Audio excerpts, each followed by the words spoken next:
That tune is called the Emigrant's Adieu. It was written in the first half of the 19th century by or about a Highlander leaving the Western Isles of Scotland for the New World. Why did they go? Was it famine, a rapacious landlord, ethnic discrimination, or just the search for a better life? Does the tune itself give us any clue? Is it sad or optimistic, or both? The Gaelic title translates as "We Are Not Afraid," which might mean confidence in the future, or it might mean they're trying to convince themselves they've made the right decision. The English title makes it clear that the move is decisive. It's a final farewell. In the days before steamships, they will almost certainly never return. In the course of the 19th century, literally millions of Irish and Scots made this journey, or one that was very much like it.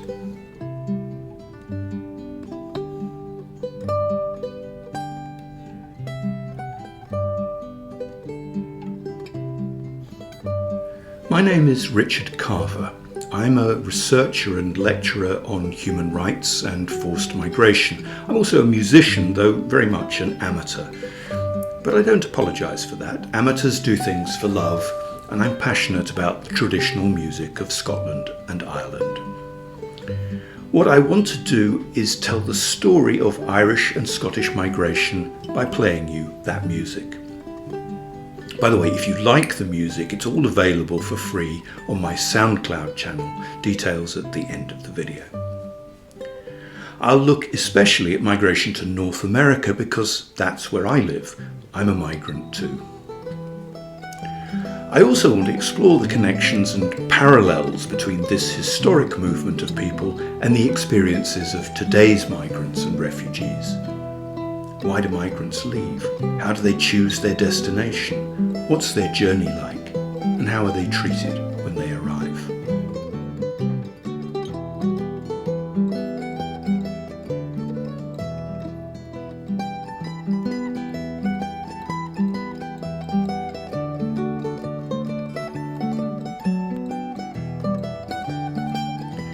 This tune is called The Rights of Man. Seems appropriate for a contribution to a human rights festival. Where does the tune come from? We're not quite sure. It might have been composed by James Hill, a Northumbrian musician of Scots origin, or it might not. But the point is that it's been adopted as an Irish traditional tune, so that's what it now is. Cecil Sharp, the folk song collector, remarked that the individual composes, the community selects. In other words, there's no romantic idea of collective composition of traditional tunes. They all start somewhere, being made by someone. But then they're adopted and played and passed on and changed. That is what makes them folk music. For tunes, as opposed to songs, the title tells us everything or nothing. There's nothing inherently rights of manny about this music. If I played it and asked you to guess the name, you couldn't. It's just the name that is attached to it. But equally, it's important that that is the name that was chosen.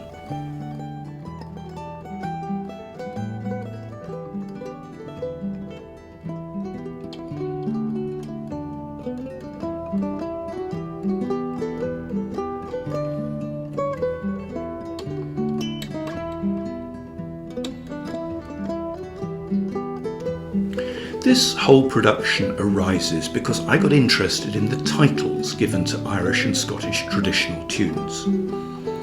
At the risk of oversimplifying, I noticed that there were broadly 4 types of title. Number 1, people's names. Usually these are the names of the composer, Cooley, McMahon, or the person to whom it's dedicated. The latter is particularly true of Scottish tunes. Secondly, there are tunes named after places. The Cliffs of Moher, Scattery Island, the Island of Mull. And not just beauty spots, Donnybrook Fair, for example, and whole counties, the Donegal Reel, the Galway Hornpipe. Next comes what I would call the whimsical school of naming. Where's the cat, tripping up the stairs, the amorous goddess, the king of the fairies, which is what I'm playing here. And finally, the one that brings us here. It struck me how many tunes have a title that contains the words farewell or leaving. Farewell to Ireland, farewell to Connaught, to Loch Harbour, leaving Lismore, Glen Urquhart, Limerick, Aberdeen, Gibraltar even. Now, not all of these are about emigration, but some clearly are.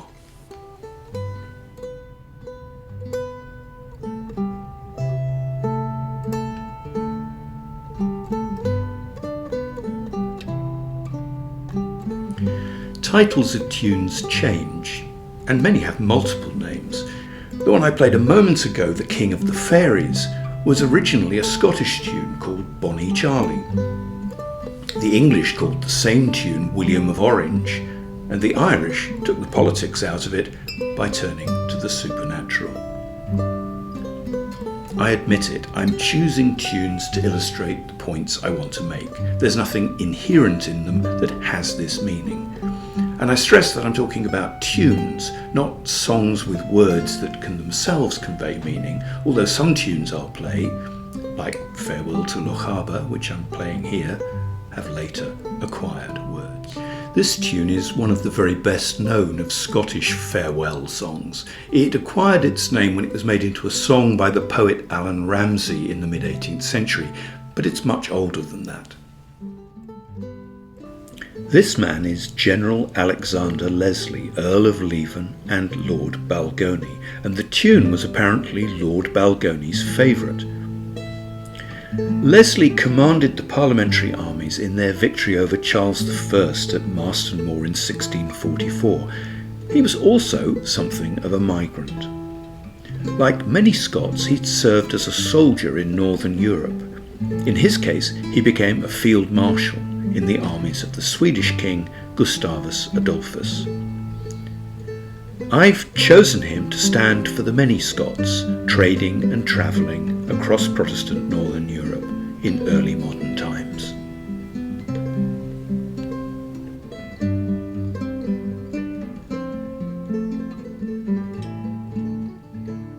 The defeat in 1746 of Charles Edward, the Stuart claimant to the British throne, is much commemorated in Scottish music. This tune is called Blue Bonnets Over the Border, celebrating the early Jacobite victories and their march into England in 1745. After Charles Edward Stuart and his army were defeated at Culloden, the victorious authorities set about repressing the Highland clans, prohibiting traditional dress and the bearing of arms. But just a few years later, the government in London found itself with a problem. It was engaged in a global war against France with a shortage of military manpower. A deal was done, allowing the creation of Highland regiments clad in tartan and, of course, bearing arms. This began a curious phenomenon whereby the Highlanders, condemned as uncouth and backward only a few years earlier, now became regarded not only as the cream of the British Army, but also as the epitome of Scotland.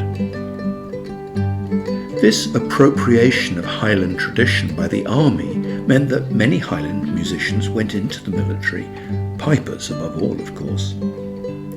Unlike in Ireland, marches became an essential part of the folk tradition.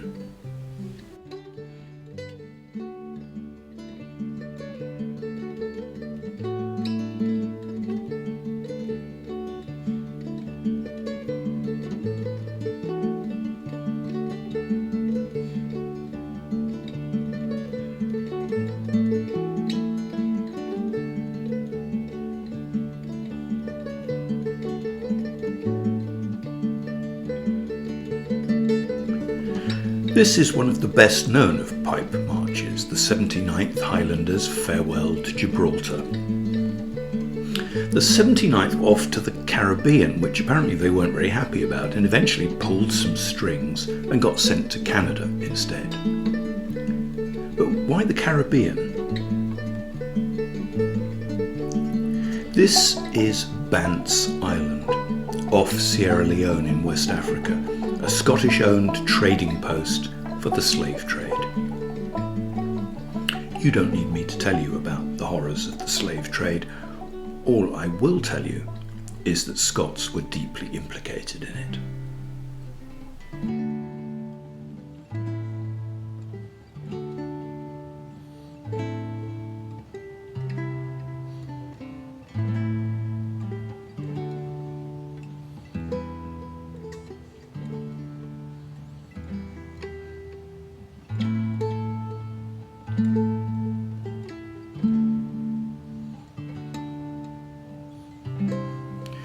This is a well-known Scottish tune about absence.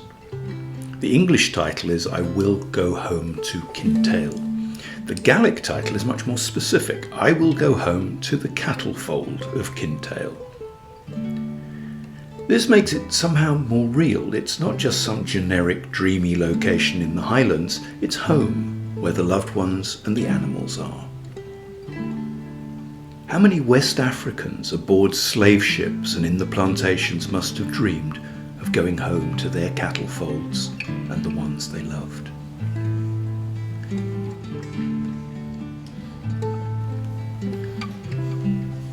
The reason so many people in the Caribbean today have Scottish names is that they were enslaved by Scots.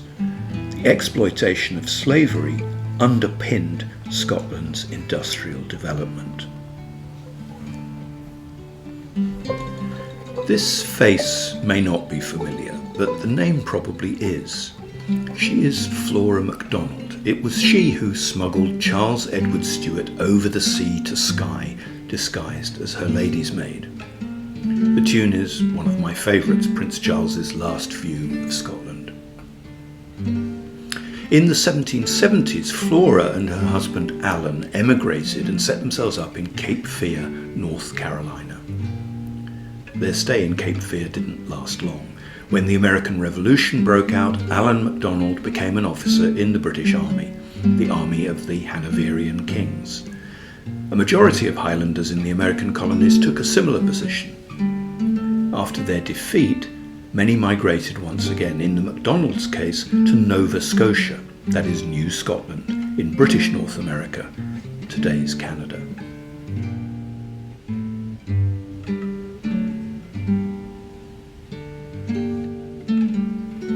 I live in Maryland, which, along with Virginia, was a centre of tobacco growing, going back long before American independence. Scots played a big part in this. Here in Montgomery County, our local Scottish gentry were the Magruders, originally from Perthshire, tobacco planters and traders who fought with the American revolutionaries and kept slaves. They're still honoured today in local place names. Generations later, after the Civil War, a community of black former slaves established itself close to here, barely a mile from where I live. The community's name was, still is, Scotland. As you might imagine, I was curious to know why. I turned to the County Historical Society. It turns out that after the community was established, someone stole a sign from the neighbouring Magruder property, where some of them had probably been enslaved, which was called New Scotland. They painted out the word New and put the sign at the entrance to their community.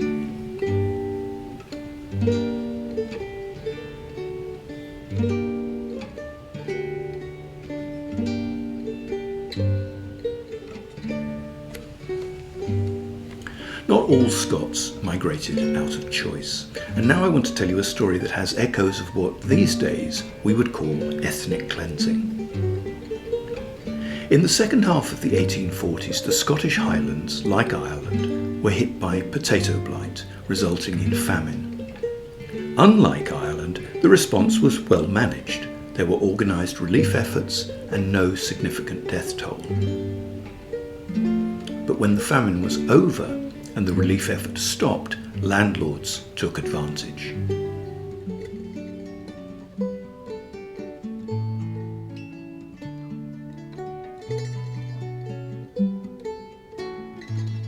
This tune is called Leaving Lismore. It dates from much earlier than the events we're talking about, but Lismore, a Gaelic-speaking island in Loch Linnhe, was one of the areas where members of a supposedly inferior ethnic group were forced from their homes. These people, then as now, can be properly considered refugees. They were not fleeing conflict or persecution. They did not choose to leave at all. They were forced from their homes, which were then seized by members of the superior tribe. The direction came from London. Sir Charles Trevelyan, the senior civil servant often held responsible for the disastrous handling of the Irish famine, called for a national effort to get rid of the surviving Irish and Scotch Celts, his exact words. He wrote, "The only immediate remedy for the present state of things is emigration, and the people will never emigrate while they're supported at home at other people's expense." Trevelyan himself was the chairman of the Highland and Island Emigration Society, which shipped 5,000 people to Australia in the 1850s.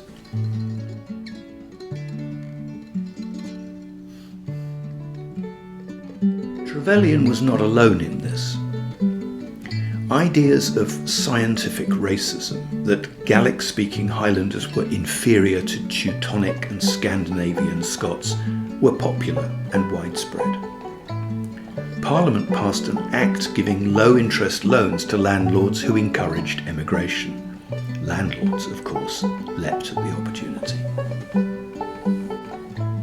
One such was Colonel John Gordon, a fabulously wealthy Scot who was also a Tory MP for an English South Coast constituency. Part of Gordon's fortune came from his slave plantations in Tobago. By now, of course, slavery had been abolished, for which Gordon, like other slave owners, was duly compensated. But the Tobago plantations were making a loss, and Gordon wanted to go into sheep farming. He'd bought several estates in the Hebrides, including the island of Barra, along with South Uist and Benbecula. Gordon's response to the famine was an exception to Scotland's positive record. People from his estates were shipped out to Quebec, or in some cases onto the streets of Scottish cities.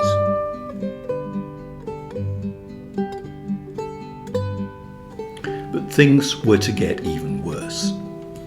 In 1851, Gordon's men threatened and coerced islanders aboard ships, including the Admiral, taking them to Canada. He did this with the support of the British state.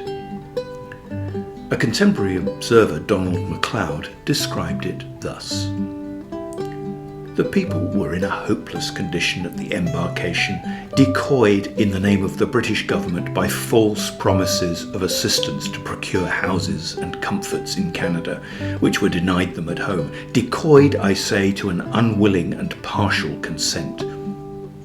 And those who resisted or recoiled from this conditional consent, and who fled to the caves and mountains to hide themselves from the brigands, look at them, chased and caught by policemen, constables, and other underlings of Colonel Gordon, handcuffed, it is said, and huddled together with the rest on an emigrant vessel."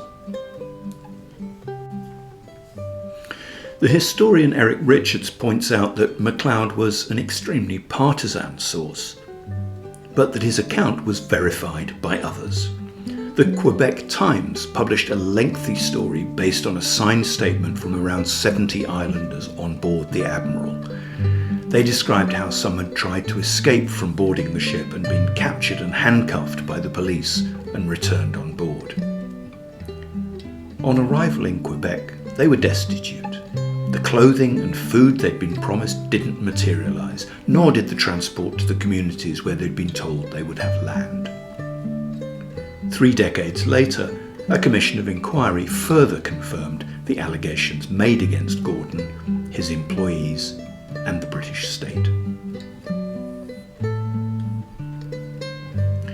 To be clear, Colonel Gordon was the very worst of the landlords.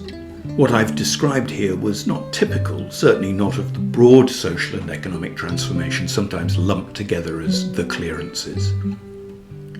But nor was it entirely unique. Many landlords forced tenants from their lands and sent them to the New World. Sometimes they even told the authorities in Canada to break up communities, showing that this was not just economic. There was an aim to break up Gallic society. The racist attitudes forged in the exploitation of slaves, certainly in Gordon's case, could easily be applied as brutal ethnic cleansing at home.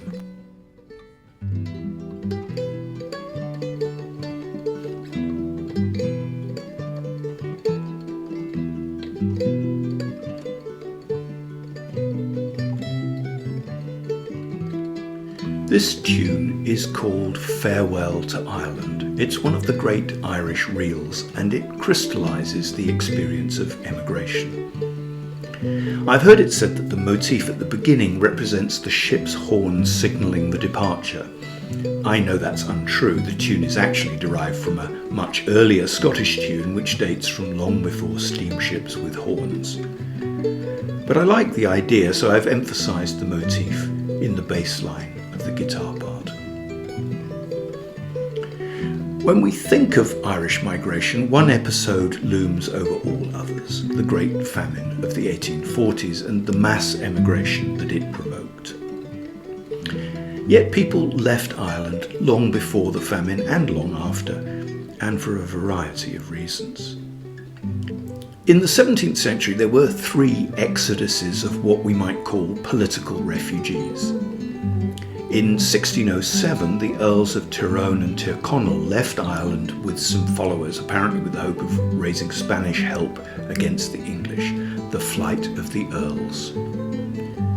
Again in 1641, Irish Catholics launched a rebellion demanding greater rights. They allied with the king against the English Parliament and the Scottish Covenanters.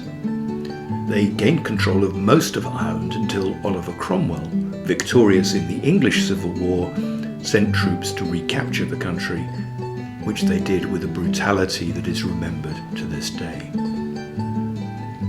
Catholic troops were allowed to leave and serve in France or Spain, but 50,000 indentured labourers were transported abroad to the North American colonies and the Caribbean.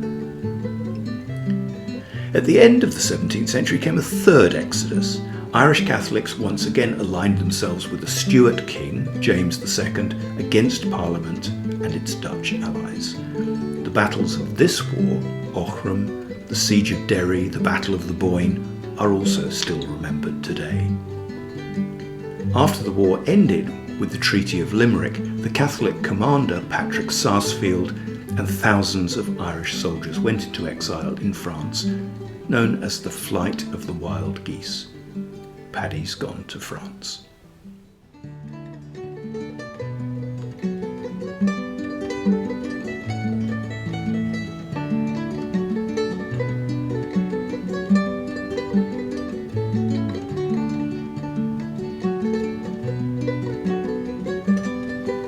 These groups fled for political reasons, but many more Irish travelled, worked, traded and soldiered, particularly in southern Catholic Europe, just as the Scots did across northern Protestant Europe.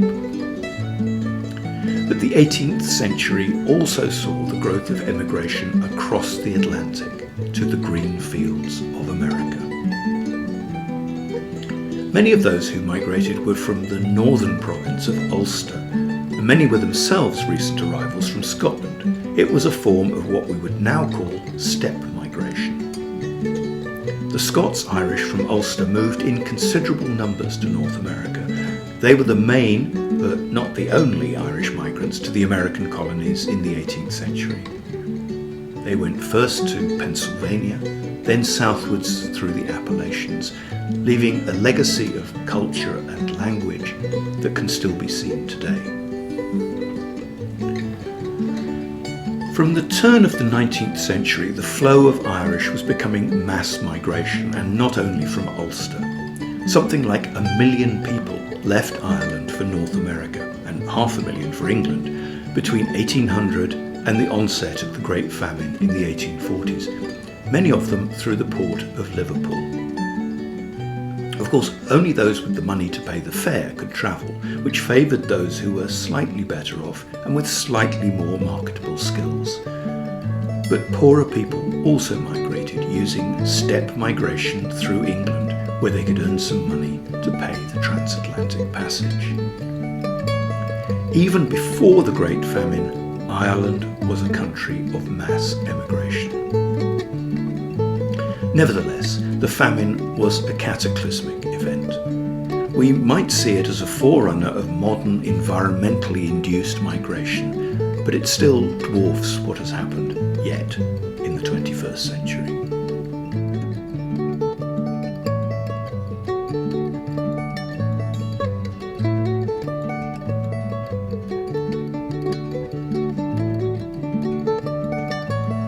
It was not the first famine in Ireland. Jonathan Swift had written his famous satire on the indifference of landlords to starving Irish children more than a century earlier. There had been lesser famines in the early 19th century caused by potato blight. But in the famine of the 1840s, 1 million people died. 1 million. 2.1 million people left Ireland in the famine years out of a total population of some 8 million. The potato blight was first reported in 1845. In 1846, the crop failed entirely, and the following year, Black 47, was the very worst. It's hard to convey the terror that was wrought. Farmers had become increasingly dependent on potatoes because the land assigned to tillage had grown to feed England. Potatoes were actually a nutritious staple crop, but a vulnerable one. As is always the case, the poorest were hardest hit, but it's important to understand that even what were described as the better class of farmers were devastated. Geographically, the worst affected were the western parts of the country, such as Connaught. In part, this was because of structural factors in the economy.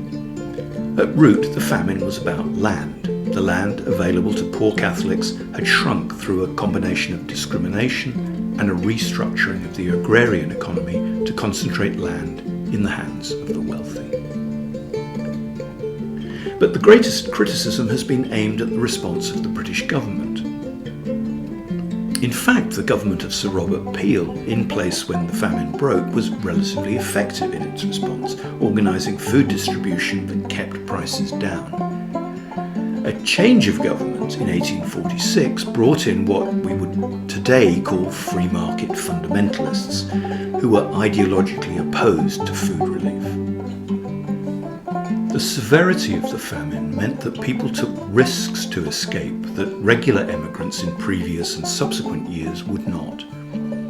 They braved the winter storms in the North Atlantic in the winter of 1846-7, an exceptionally cold and stormy one as it happened. Old, unseaworthy vessels were pressed into service to meet the demand. These were the infamous coffin ships. The phrase came from a speech by Thomas D'Arcy McGee in 1848, when he said that the ships that bore emigrants have become sailing coffins and carried them to a new world indeed, not to America, but to eternity. This had some truth in it. The mortality rate on these voyages was high for a variety of reasons: the malnourished state of the passengers, the poor quality of some of the ships, and the unfavourable conditions in which they sailed. Irish emigrants at this time followed well-worn routes. Some went to Australia. Very few went to New Zealand, South Africa or Argentina, some of which had assisted migration schemes. The overwhelming majority went to the United States. In the early years of the famine, many went first to Canadian ports. The quarantine station at ONeill in the St. Lawrence River had appalling conditions and high mortality. The attraction of Canada was that the passage was cheaper and well known, departing from Liverpool. Some stayed in Canada. Most made their way southwards. Over time, emigrants sailed directly to New York and other US ports. Emigration continued to eat away at the total Irish population.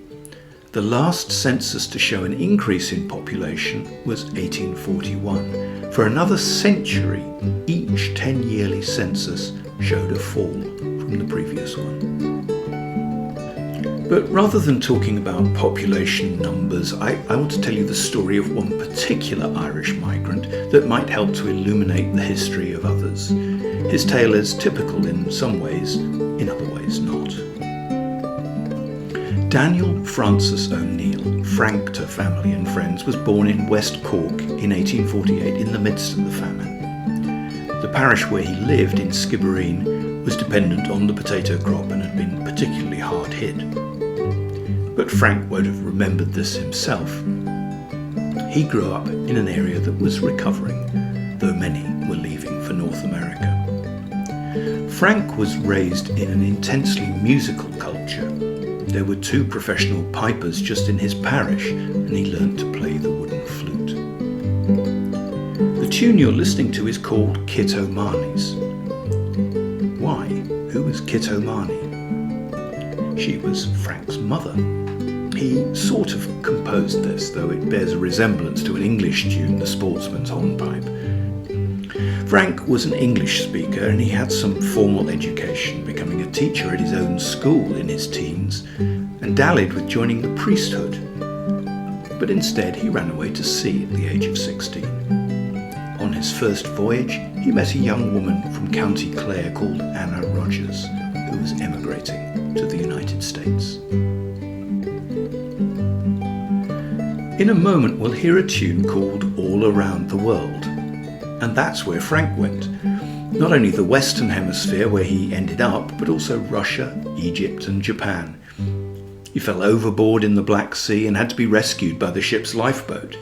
Then he was shipwrecked in the Pacific while serving on a boat sailing out of Boston. He was rescued, taken to Honolulu and then to San Francisco. But he moved again to Chicago to work as a sailor on the Great Lakes. He met up again with Anna Rogers and they married. The ONeills had 10 children. Only 4 of them survived to adulthood. This is a lament, again apparently written by Frank, for the death of their son Rogers. In 1873, still not yet 25, Frank took a route taken by many Irish immigrants. He joined the Chicago Police Department. When the ONeills arrived in Chicago, the Irish-born population was some 40,000, or 13% of the whole. That's Irish-born, not of Irish descent, and shows the impact of famine migration.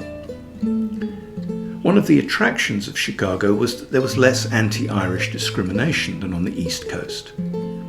A police career, as in Boston and New York City, was an opportunity for an Irish man to advance and gain some social status. It was not an easy job. Frank was shot trying to apprehend a burglar in his first days on the job. He carried a bullet in his spine for the rest of his life. But he was a good cop, and he was honest. His educational level allowed him to excel in promotion exams. He became a sergeant, lieutenant, captain, and then, in 1901, general superintendent or chief of police. Frank retired in 1905 and for the first time in 40 years returned to visit Ireland. He had a long retirement until his death in 1936, grieving the recent loss of his beloved Anna. So, Francis ONeill rose to eminence in public service in his new country. But that's not why we remember him today. We remember Francis ONeill because it is to him that we owe much of our knowledge of Irish traditional music. He was a lifelong lover of Irish music. He was even criticised, only half-jokingly, for promoting skilled musicians to senior positions in the police department. ONeill felt that music was important to preserving Irish heritage and that this was being lost in the United States. And when he returned to Ireland after his retirement, that it was being lost there too.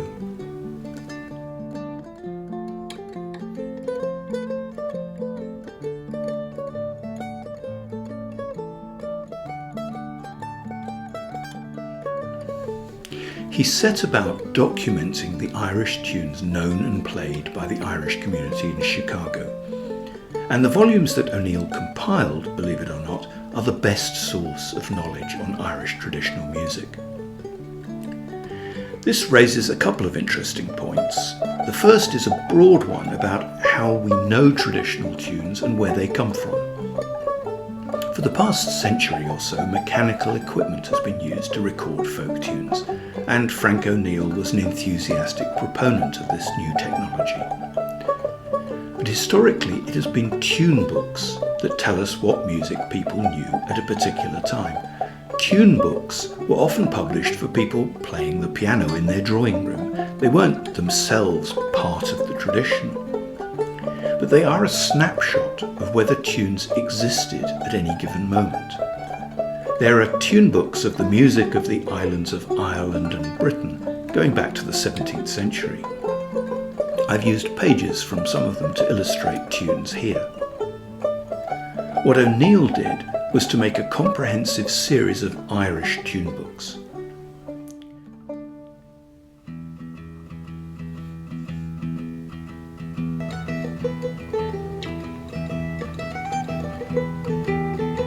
And this raises a second question. Am I seriously saying that our modern knowledge of Irish traditional music comes from tunes collected in Chicago rather than in Ireland? Yes, that's exactly what I'm saying. Of course, ONeill's books are not the only source, but they are the most important. So how do we know that these tunes were, as it were, authentic? Are they Irish or are they American? To an extent, we have to trust ONeill's integrity. He grew up with many of these tunes and could vouch for their authenticity. We can also see that a large part of the Irish-American community at this time was Irish-born. But ultimately, this is the wrong question. If we want to use ONeill's books as a way of determining what tunes were played in Ireland earlier in the 19th century, we would have to be very cautious. But the important thing is their contribution to keeping the tradition alive.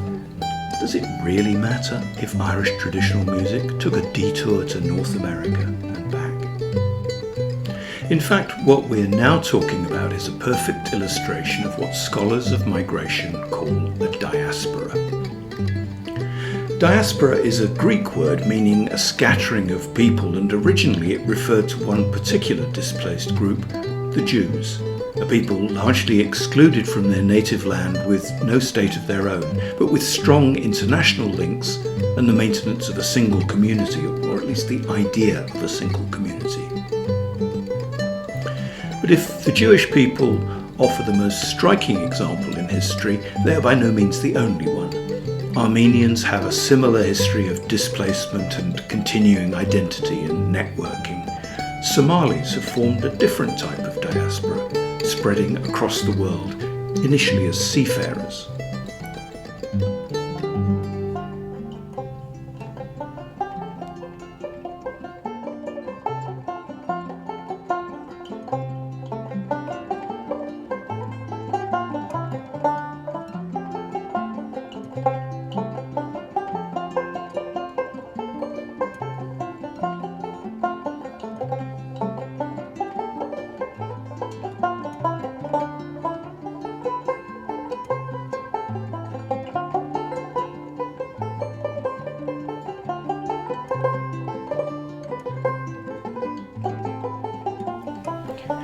The tune I'm playing is called The Chicago.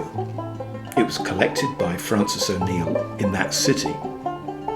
It's played on the banjo, an instrument developed by African slaves that is now an integral part of Irish traditional music making. The Scots and Irish abroad give very clear examples of a transnational community. Irish-American identity in particular is massively important both within US life and politics and in relation to Ireland itself. St. Patrick's Day is bigger in New York than it is in Dublin. The diaspora in the United States played a massive role in the development of militant Irish nationalism in the 19th century and afterwards. The Irish connection was also a reason why US politicians were able to play such an influential role in the peace process in Northern Ireland in the 1990s. When the second, or maybe third depending on how you count it, the Irish-American president was elected in 2020, Joe Biden, I remember reading a commentary about the so-called special relationship between the UK and the US. The journalist pointed out that the US does have a special relationship with a country on the western rim of Europe, but it's Ireland, not the United Kingdom. Why do people migrate? Migration is part of the human condition. You might as well ask fish why they swim. People go all around the world.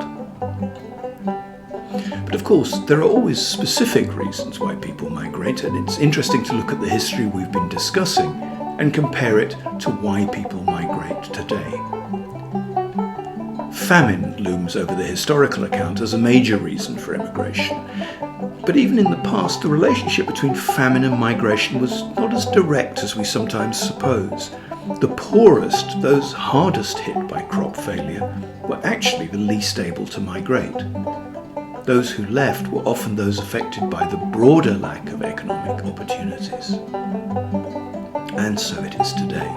When famine or other disaster strikes, it's not generally the most vulnerable who leave, because they are often unable.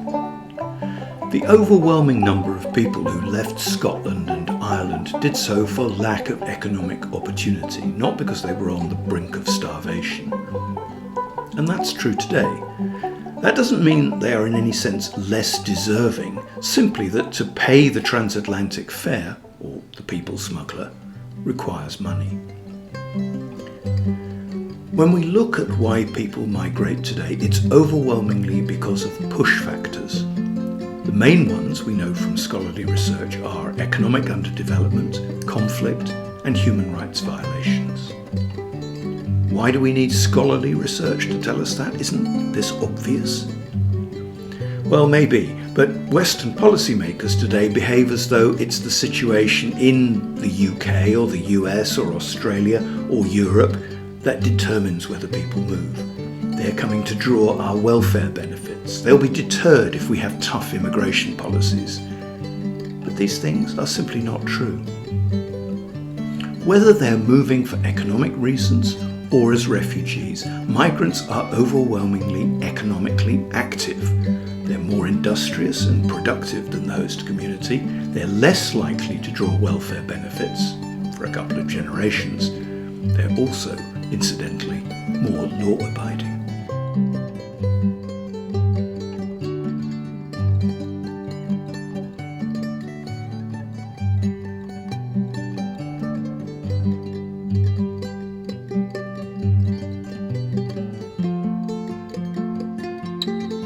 Reviewing our historical examples, we see that fewer of the Irish and Scots migrants fled political persecution or conflict than today's migrants.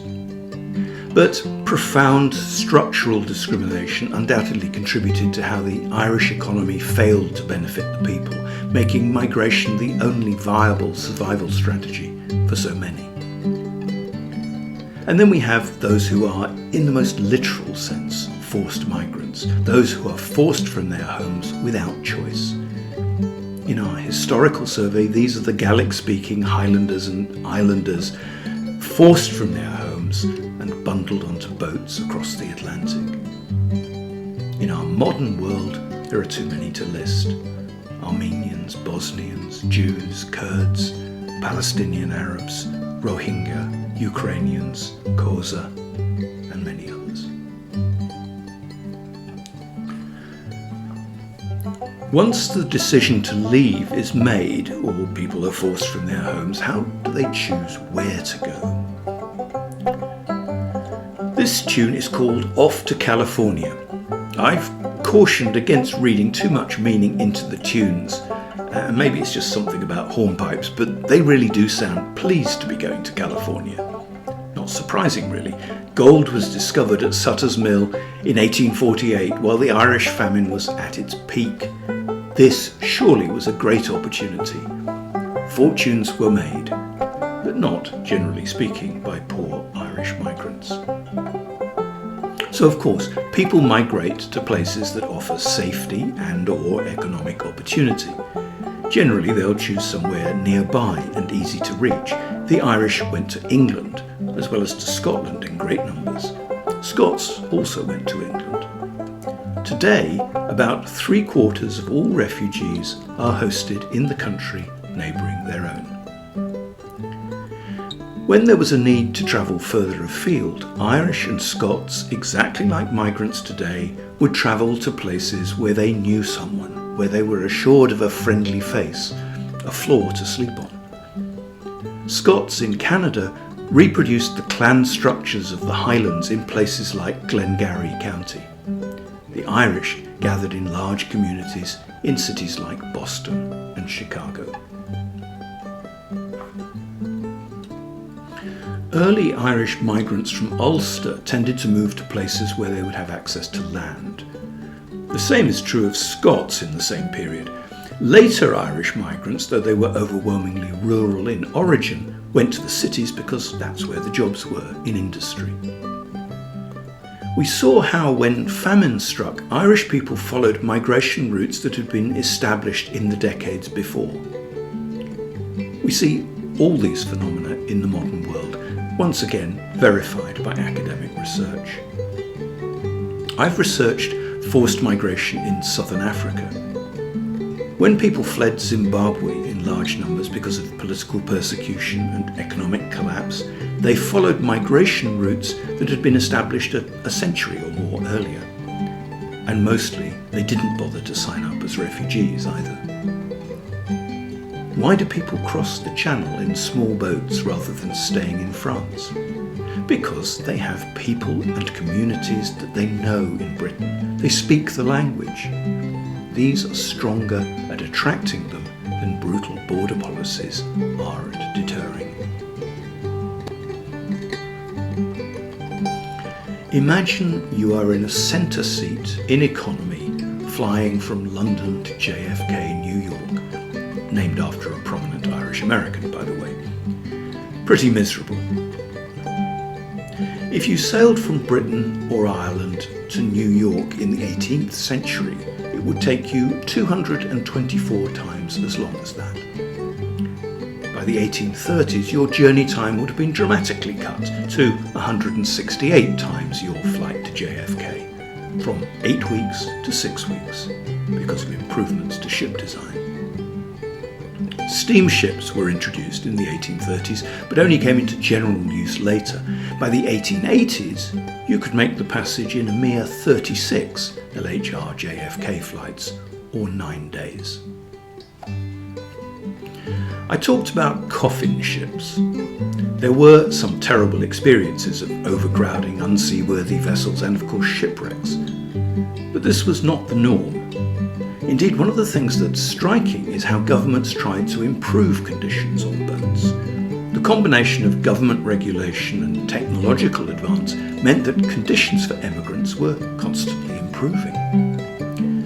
Consider these two accounts in letters home from Irish emigrants. The first describes a voyage in 1762. We had our full allowance of bread and water only for the first fortnight. Then we reduced to 3 pints per day and £3.50 of bread per week to each person. The 10th day, our allowance of bread came to £2.50 per week to each passenger.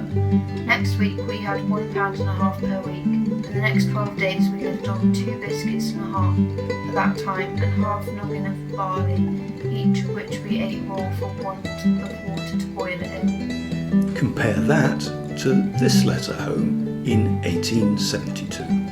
There is a bill of fare at every meal, but we keep to plain dishes, something solid, and finish up with oranges, grapes and plums, etc. We have fresh French rolls always, besides biscuits of all kinds. The tea was dreadful with the condensed milk. The young steward attends us now, and he gives us as good tea as we get at home. I think he takes it out of the captain's kettle. There is nice cream cheese every day at lunch. The contrast with today's migrants could hardly be more striking. 19th century migrants were able to take advantage of the most advanced technology. They weren't in the first-class cabins dining with the captain, although apparently they might have been drinking his tea. They were still in the equivalent of the centre seats at the back by the toilets. But they were safe, or as safe as could be, and properly fed. Today, many migrants are denied access to the most advanced transport technology. They cannot fly because governments have imposed carrier liability rules that mean airlines will not let them on board. They cannot travel safely on ferries across the Mediterranean or the Aegean or the Channel. They make use of a technology that would not have been acceptable to the Scottish or Irish migrants of the 18th or 19th century. Small boats. When Scottish or Irish migrants arrived, things would be pretty grim. They would be confined at first to quarantine stations at ONeill or Ellis Island. Systematic immigration detention, however, is a new phenomenon, one that was barely known before the 1980s. Now it's normal throughout the rich industrialised world. Migrants, many of them refugees hoping for a fair determination of their asylum claims, are locked up as if they were criminals. Then many are returned whence they came. Things were very tough for Irish and Scottish migrants in the past. They would face discrimination and they would be at the bottom of the social ladder. But they were not kicked out. Like Frank ONeill, they were allowed to make a new life. I want to finish up by taking a quick look at how the music itself migrated from Scotland and Ireland to the New World.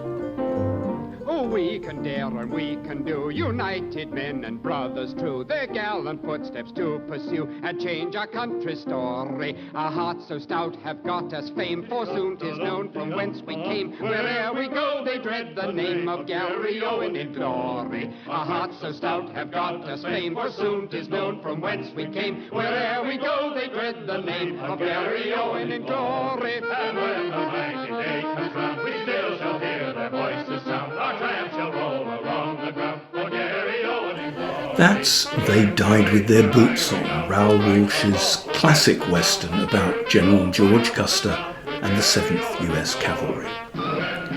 Gary Owen, which Errol Flynn is so keen on, is an Irish march, a quick-step, one of rather few, and it's such a good tune that it's been adopted by regiments in Ireland, Britain and elsewhere, including the 7th Cavalry.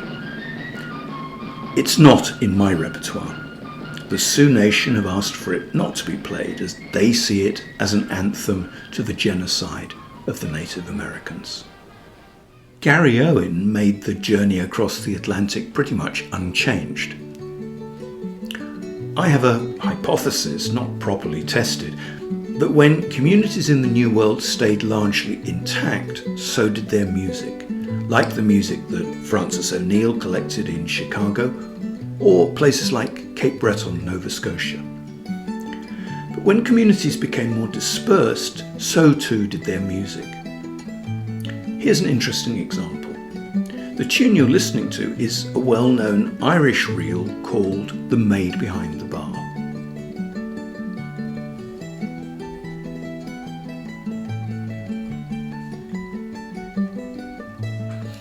And now a Québécois reel called La Ronfleuse Gobet, That is French-Canadian music, not Irish or even Scottish-Canadian.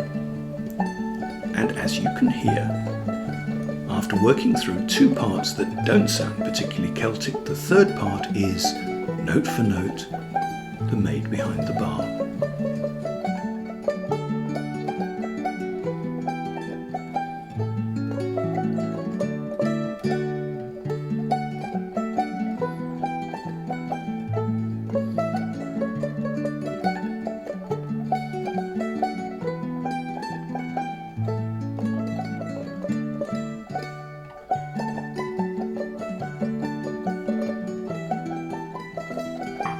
So there's a sharing between communities, even across language barriers.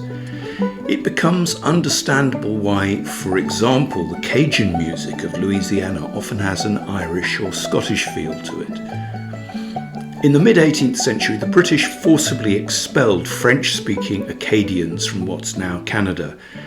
They presumably took with them fragments of the music they'd picked up from their neighbours. So too did Scots and Irish and Scots-Irish from the Appalachians. A well-known Cajun band was called Les Frères Balpa, the Balpa brothers, Balpa being a corruption of the Scottish name Balfour. Then that all gets mixed in with African and French influences. This is one of the best known of British and Irish folk tunes. It's often known as Dives and Lazarus from the English ballad that the tune was attached to. The Welsh composer Ralph Vaughan Williams liked it so much he used it 3 times in his compositions.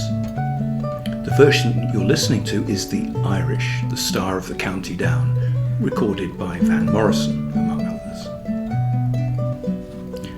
Here is a different version, but recognisably the same tune. In Scotland, it became attached to a ballad called Gilda Roy.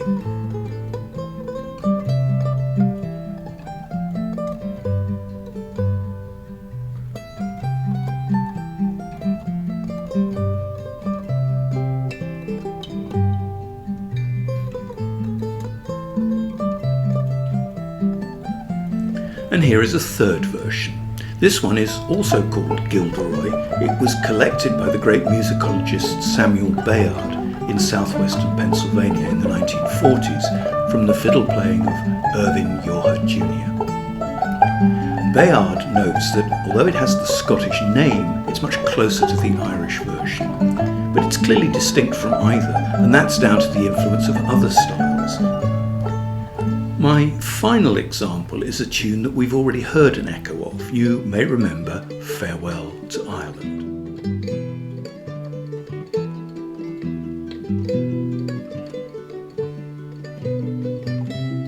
As I said earlier, it's a direct descendant of another tune, this wonderful Scottish strathspey, the Highlanders' Farewell to Ireland, which probably dates from the 17th century.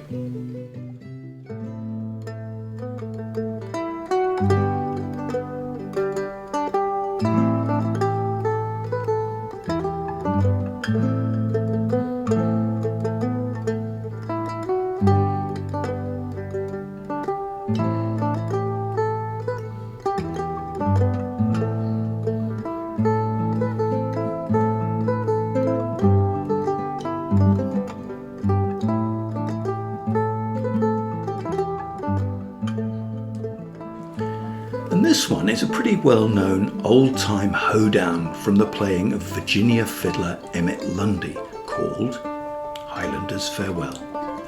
Again, the rhythm has been flattened, all those lovely Scottish snaps have gone, and it's pushed up-tempo. But the fact is, the music, like people themselves, never stands still.